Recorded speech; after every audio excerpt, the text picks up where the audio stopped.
que es un primer tema central para discutir con nuestros colegas internacionales, es si es que existe un solo espacio de articulación y comunicación entre los niveles de gobierno, o en realidad en estos procesos de descentralización tenemos que acostumbrarnos que son un conjunto de espacios diferenciados.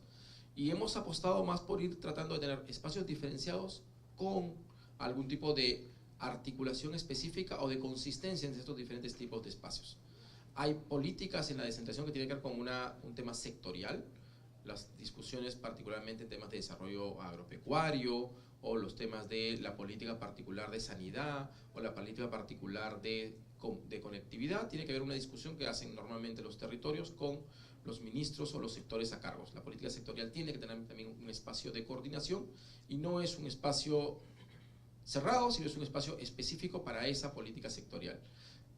Pero al mismo tiempo hay un conjunto de resultados o de esfuerzos que requieren coordinaciones internacionales o coordinaciones intergubernamentales. Conversábamos con los expositores antes el caso de procesos de gestión de cuencas o de aguas, donde la gestión tiene que ser compartida entre dos espacios, porque el recurso finalmente impacta a dos espacios. Donde hay esos espacios, donde hay más de un territorio coordinado o donde hay más de un sector involucrado, requerimos que haya una instancia de tercer nivel de coordinación. Ese es el rol un poco de la Secretaría de Descentralización. Participamos donde la coordinación implica más de un sector o implica más de una región. En ese espacio trabajamos para asegurarnos. En el otro espacio lo que hacemos es acompañamos el proceso sectorial de concreción de los acuerdos o de los esfuerzos. Entonces la coordinación intergubernamental tiene diferentes modelos. El tema es que esto que funciona bien desde el nacional y desde la mirada nacional, uno de los espacios de coordinación, por ejemplo, son los temas fiscales, lo que se descubre con el Ministerio de Economía y Finanzas.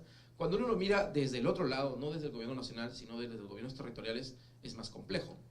Una cosa es que yo considere que hay políticas sectoriales y hay que tener una coordinación de las políticas sectoriales. Otra es cuando el gobernador de, acá hay un par de piuranos, por ahí veo a alguien de Moquegua, cuando el gobernador de Piura o el gobernador de Moquegua tiene que discutir la política sectorial con el ministro de Educación, la política sectorial de Agricultura con el ministro de Agricultura, y no solo con el ministro de Agricultura, también con el programa Mi Riego, con el programa Agrorural y con 7 u 8 programas más. Y cuando tiene que discutir además la política de sanidad, con 3 o 4 ministerios y a veces con 5 o 6 dependencias con normas diferentes. Entonces hay que darle la vuelta a la torta, hay que empezar a pensar no solo la coordinación intergubernamental desde el gobierno nacional, sino desde los territorios. Entonces ahí nuestra primera propuesta que ponemos en consideración tiene que ver con la idea de crear espacios de coordinación intergubernamental en el territorio, donde la participación es compartida entre el gobierno nacional y los territorios. La autoridad territorial está clara, es el gobernador regional. Sin embargo, muchas de las acciones que hacemos los sectores en los territorios requieren coordinación con ese gobernador. Queremos tener un mecanismo de transformación de territorio compartido. La responsabilidad de las mejoras de condiciones en los territorios no solo es regional, sino también es nacional. Entonces requerimos espacios de coordinación, entonces estamos pensando ahí en un mecanismo de articulación en el propio territorio que llamamos agencias regionales de desarrollo.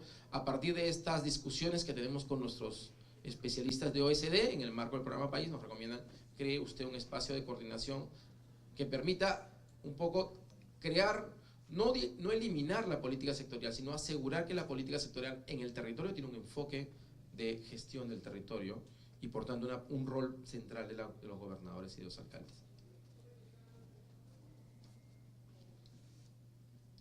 No estoy seguro dónde debo... bueno, en este lado.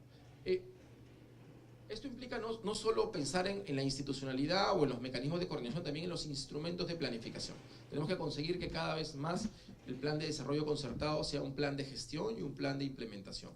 Lo que nos interesa sobre todo en generar una descentralización que tenga efecto sobre el ciudadano es cambiar a lo que pasa al día siguiente del plan, conseguir sistemas de planificación de inversiones, de gestión y de servicios que se ejecutan específicamente entre los dos niveles de gobierno, y por lo tanto queremos fortalecer nuestros instrumentos de planificación. Creo que se te ha apagado la batería. Si me ayudas pasándola, por favor. Una tercera línea tiene que ver con un mecanismo, y es que, claro, nosotros, la manera de organizar nuestro Estado peruano tiene que ver con un conjunto de sistemas administrativos que guían la manera de operar de las entidades públicas para regular esa manera en la que nos organizamos, digamos, ¿no? Y uno de los principales es el Sistema Nacional de Inversión Pública, ¿no?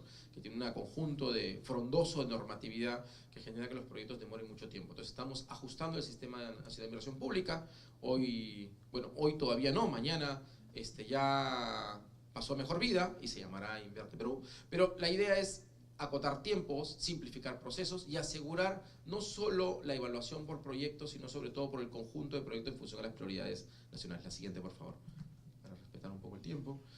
Entonces tendremos cambios en la coordinación, cambio en el sistema administrativo para poder funcionar, y luego la identificación específica de prioridades con presupuesto. Veremos las dos siguientes láminas, que tienen que ver específicamente a una prioridad con una brecha, con una identificación territorial, la asignación de un fondo particular para asegurar ese cierre de esa brecha. La siguiente, que va relacionado, la siguiente por favor, que va relacionado con el esfuerzo específico, la transformación y la modificación de las condiciones y los servicios en un espacio territorial requieren una articulación de no solo del gobierno nacional con el gobierno regional, sino sobre todo con el involucramiento de los municipios. Entonces, tenemos en el Perú hoy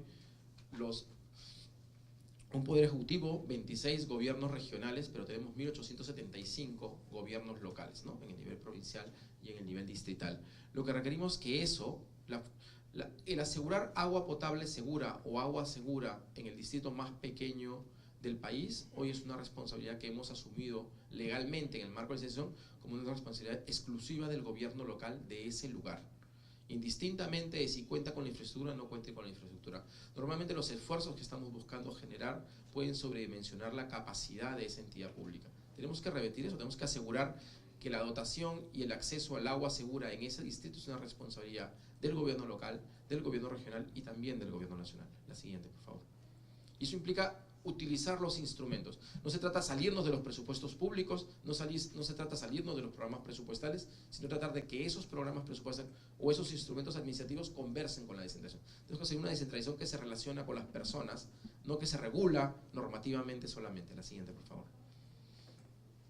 Eso nos lleva a un sexto punto, que es una exigencia que en realidad nos viene de la ciudadanía.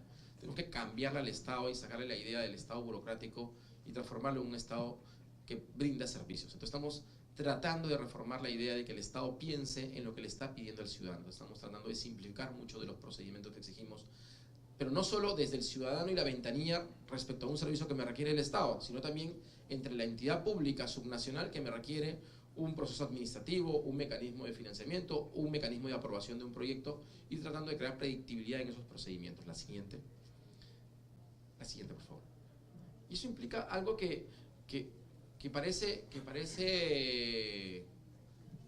poco útil, o se asume que ya con el bagaje normativo, que en nuestro caso peruano no es poco, es suficiente, pero en la práctica, cuando uno se empieza a enfrentar a los servicios y a la gestión, y capaz ahí podemos conversar con nuestros invitados internacionales, toma un conjunto de decisiones que requieren mucha más información en el día a día respecto a mecanismos que no son transparentes o no son completamente establecidos. Usted requiere hacer una licitación que implica 5 postores, hace un mecanismo de consulta de bases, respuestas, estabiliza la compra y al final queda con 2 postores. ¿La licitación vale o no vale?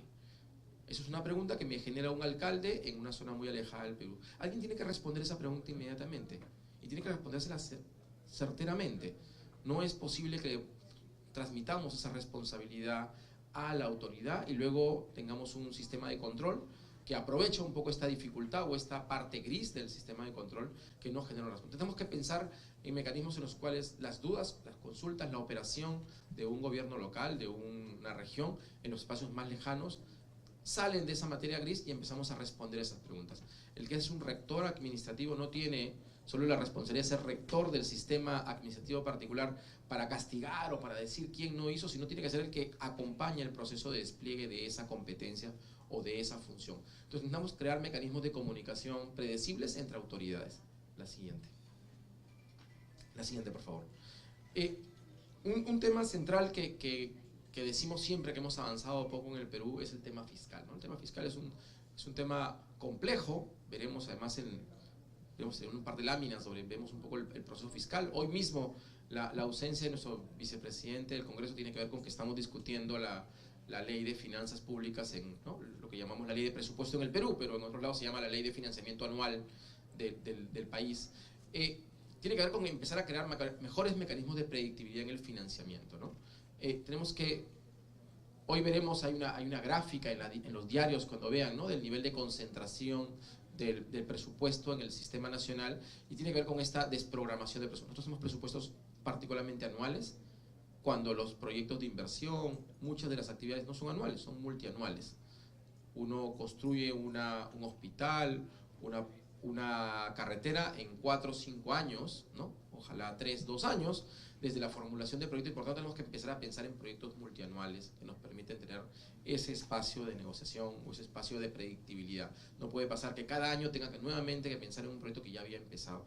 Eso implica 2 reformas muy importantes. Uno es que estamos tratando de que todos los mecanismos de financiamiento que realizamos desde el gobierno nacional con poca predictibilidad, tratar de hacerlo mucho más predecibles y mucho antes.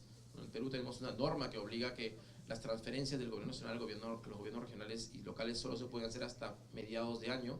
Estamos jalando esa obligatoriedad al 31 de marzo. O sea, el primer trimestre tendríamos que cerrar con todos los procesos de transferencia para que el gobierno subnacional se pueda dedicar específicamente a la ejecución a partir del segundo trimestre. Y no hay estos procesos de tira y afloja sobre el financiamiento público, ¿no?, sino que tenga un nivel de predictibilidad. Y lo segundo tiene que ver con los mecanismos en los cuales se hacen esas transferencias. Tenemos que crear mecanismos mucho más predecibles de la gestión de la transferencia, donde queden claras las responsabilidades específicas. La siguiente, por favor. Eso implica también ir tratando de ordenar las diferentes oportunidades de financiamiento que tiene un gobierno subnacional, ¿no? Ese es un problema que compartimos con nuestros colegas de Bolivia, de Chile. Brasil un poco es particularmente diferente con el sistema federal, pero hay también los mecanismos, ¿no? Todos tenemos diferentes fondos de acceso a temas de infraestructura, programas sociales, tipos de programas sociales diferenciados, y para cada uno tenemos normalmente mecanismos de relacionamiento entre el gobierno nacional y el gobierno subnacional, que es un poco la deformación de nuestro sistema de finanzas. Eso no lo quiso ordenar, se lo deja a una competencia sectorial. De los mecanismos de relacionamiento en lo fiscal son diferenciados en cada una de las partes. Hay que empezar cuando uno lo ve desde el otro lado, no desde las finanzas nacionales, sino lo ve desde las finanzas nacionales, se encuentra con una frondosas oportunidades posibles de financiamiento. Entonces el alcalde tiene que volverse un especialista en cuál es el mecanismo posible para acceder o para incrementar el gasto público en un programa social o en una obra en función a la oferta nacional. Hay que conseguir un reordenamiento de esos procedimientos pensando desde el territorio. La siguiente, por favor. La siguiente. Un tema que discutíamos, lo pusimos en la lámina ahora justo, pero un tema que me preguntaba el ministro de Bolivia es, y usted tiene además, supongo, la competencia de los temas de demarcación territorial, ¿no? En el caso del Perú no, lo hemos separado los temas de demarcación territorial, pero es un gran reto. Los temas de demarcación territorial, donde además, cuando avanzamos en el proceso de decisión, tiene que ver con derechos, con algunos tipos de tratamientos particulares sobre personas, aplicaciones de normatividad, y en algunos casos además ordenamiento de recursos, son fundamentales. Entonces hay que avanzar en la demarcación. Independientemente de quién tiene la función, hoy queremos asegurar la demarcación. No pasa por la idea que hemos tenido los últimos... Nosotros teníamos hasta hace 4 años 1834 distritos, lo tuvimos los últimos 15 años, y los últimos 2 años hemos creado entre 35 y 40 distritos más adicionales, además separando distritos pequeños. Entonces hemos terminado, cada vez tenemos unidades más pequeñas de gestión con menos posibilidad de una sostenibilidad en el servicio público, bajo la idea de que la creación de una jurisdicción asegura los servicios. Queremos cambiar ese concepto porque lo que tenemos que asegurar es que el servicio sí sucede, no que se cree el distrito, sino que el servicio sucede. La siguiente, por favor. En este caso lo que estamos buscando de alguna manera es algo que en el diseño original del proceso de institución peruano estaba pensado, y era que partíamos de un diagnóstico, y es que nuestras unidades de organización del territorio eran muy pequeñas y quizás no sostenibles en el largo plazo. Algunas de verdad que son bastante grandes en la práctica, si comparáramos con nuestros compañeros de Chile o de Bolivia, territorialmente y en términos de personas, varias de ellas son bastante grandes. Pero tenemos la idea de que en realidad necesitamos algunos espacios de coordinación, y en el modelo peruano pensamos que además había que juntar alguna de estas regiones, algunos de esos departamentos, para que en ese momento recién se constituyan en regiones. Por tanto, le negamos a la posibilidad de departamentos de 1,5 millones de personas como Arequipa o como Cajamarca o como Piura, en algún momento pudieran ser regiones, porque solo podrán ser regiones el día que se junten con algún otro departamento, aunque sea pequeño. Pusimos una espada de Damocles. Bajo la idea de que necesitamos mecanismos de coordinación entre departamentos.